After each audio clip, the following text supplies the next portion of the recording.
ఏపీలో అవినీతి పాలన రాజ్యమేలుతుందని కూటమి అభ్యర్థి భాష్యం ప్రవీణ్ ఆరోపించారు.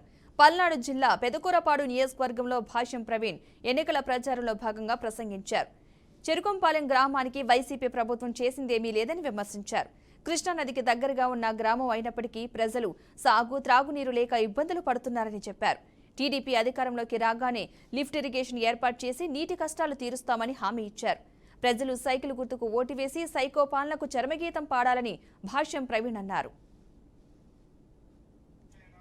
బీజేపీ ఉమ్మడి అభ్యర్థిగా చంద్రబాబు నాయుడు గారు పెదకూరపాడు నియోజకవర్గ అసెంబ్లీ అభ్యర్థిగా నన్ను నియమించడం జరిగింది.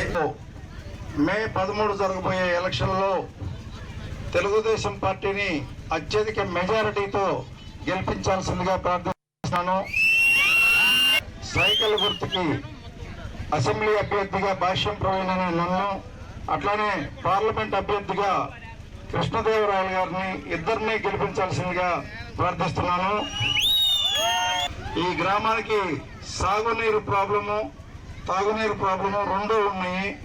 లిఫ్ట్ ఇరిగేషన్ ద్వారా తాగునీరు ప్రాబ్లము ఏర్పాటు చేసే బాధ్యత నేను తీసుకుంటాను.